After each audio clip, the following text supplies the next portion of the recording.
Halo, selamat pagi Bapak, Ibu, dan Saudara yang dikasihi oleh Tuhan.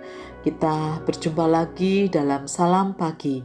Pada pagi hari ini, mari kita membaca firman Tuhan dari Kitab Kejadian pasal 25. Abraham mengambil pula seorang istri namanya Ketura. Perempuan itu melahirkan baginya Simran, Yoksan, Medan, Midian, Isibah, dan Suah. Yoksan memperanakkan Seba dan Dedan. Keturunan Dedan ialah orang Asyur, orang Letus, dan orang Leum. Anak-anak Midian ialah Eva, Efer, Henok, Abida, dan Elda. Itulah semuanya keturunan Ketura. Abraham memberikan segala miliknya kepada Ishak. Tetapi kepada anak-anaknya yang diperoleh dari gundi-gundinya, ia memberikan pemberian. Kemudian ia menyuruh mereka, masih pada waktu ia hidup, meninggalkan Ishak anaknya dan pergi ke sebelah timur, ke tanah timur. Abraham mencapai umur 175 tahun.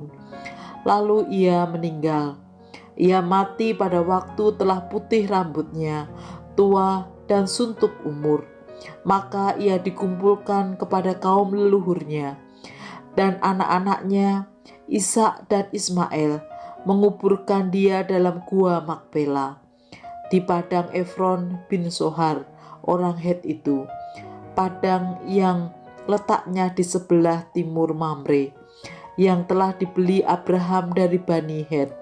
Di sanalah terkubur Abraham dan Sarah istrinya.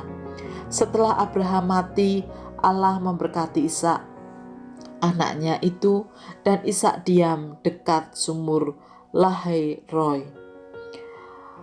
Inilah keturunan Ismail, anak Abraham, yang telah dilahirkan baginya oleh Hagar, perempuan Mesir, hamba Sarah itu. Inilah nama anak-anak Ismail, disebutkan menurut urutan lahirnya. Nebayot, anak sulung Ismail. Selanjutnya Kedar, Abiel, Mibsam, Misima, Duma, Masa, Hadad, Tema, Yetur, Nafis, dan Ketma. Itulah anak-anak Ismail, dan itulah nama-nama mereka, menurut kampung mereka dan menurut perkemahan mereka, 12 orang raja, masing-masing dengan sukunya. Umur Ismail ialah 137 tahun. Sesudah itu ia meninggal. Ia mati dan dikumpulkan kepada kaum leluhurnya. Mereka itu mendiami daerah dari Hawila sampai Syur, yang letaknya di sebelah timur Mesir ke arah Asyur.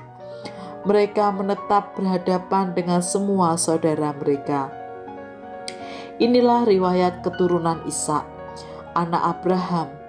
Abraham memperanakkan Ishak, dan Ishak berumur 40 tahun ketika Ribka anak Betuel, orang Aram dari padang Aram, saudara perempuan Laban orang Aram itu, diambilnya menjadi istrinya.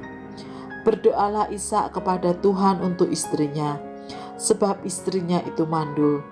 Tuhan mengabulkan doanya, sehingga Ribka istrinya itu mengandung. Tetapi anak-anaknya bertolak-tolakan di dalam rahimnya, dan ia berkata, "Jika demikian halnya, mengapa aku hidup?" Dan ia pergi meminta petunjuk kepada Tuhan. Firman Tuhan kepadanya, "Dua bangsa ada dalam kandunganmu, dan dua suku bangsa akan berpencar dari dalam rahimmu. Suku bangsa yang satu akan lebih kuat daripada yang lain, dan anak yang tua akan menjadi hamba kepada anak yang muda." Setelah genap harinya untuk bersalin, memang anak kembar yang di dalam kandungannya. Keluarlah yang pertama, warnanya merah, seluruh tubuhnya seperti jubah berbulu. Sebab itu ia dinamai Esau. Sesudah itu keluarlah adiknya, tangannya memegang tumit Esau. Sebab itu ia dinamai Yakub. Ishak berumur 60 tahun pada waktu mereka lahir. Lalu bertambah besarlah kedua anak itu. Esau menjadi seorang yang pandai berburu, sedangkan seorang yang suka tinggal di padang. Tetapi Yakub adalah seorang yang tenang, yang suka tinggal di kemah.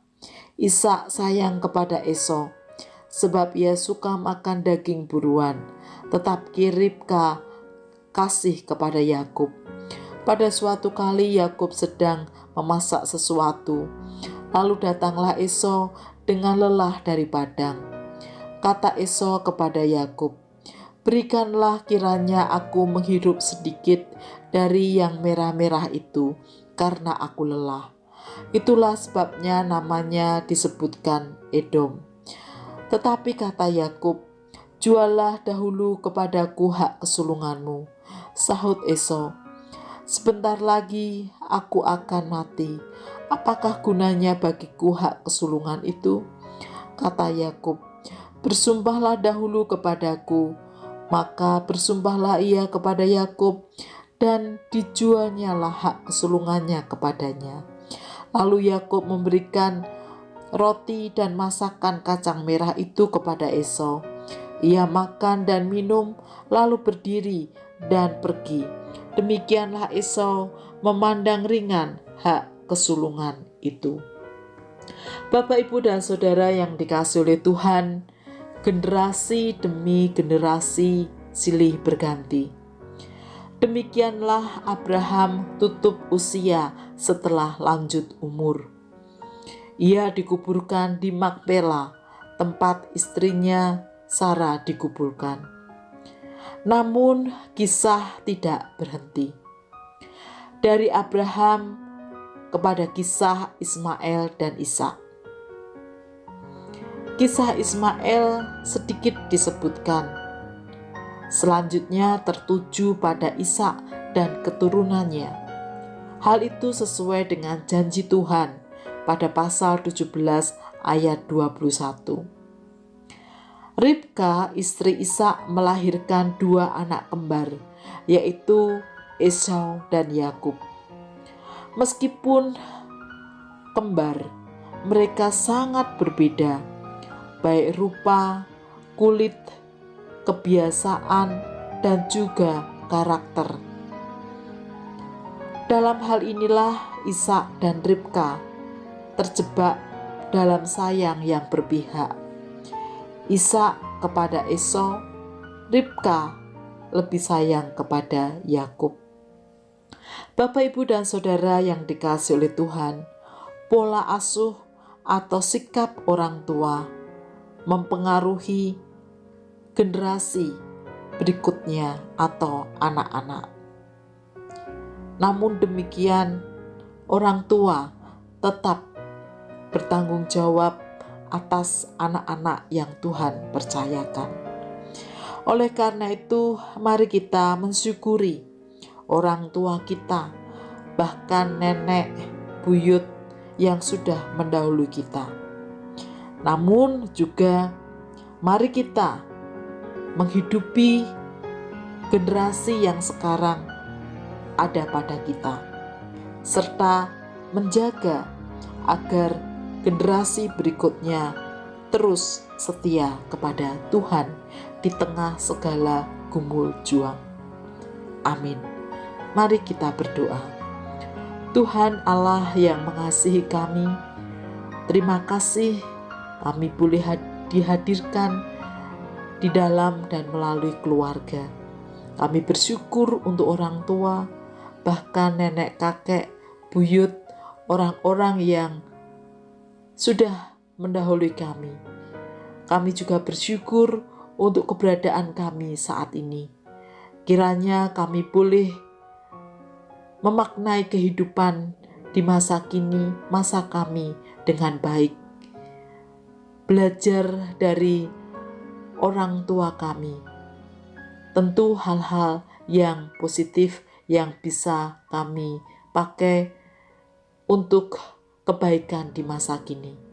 dan ajarkan kepada kami juga untuk menjaga agar generasi berikutnya boleh tetap setia kepada Tuhan melalui keteladanan yang kami lakukan pada masa kini. Di dalam nama Tuhan Yesus kami berdoa.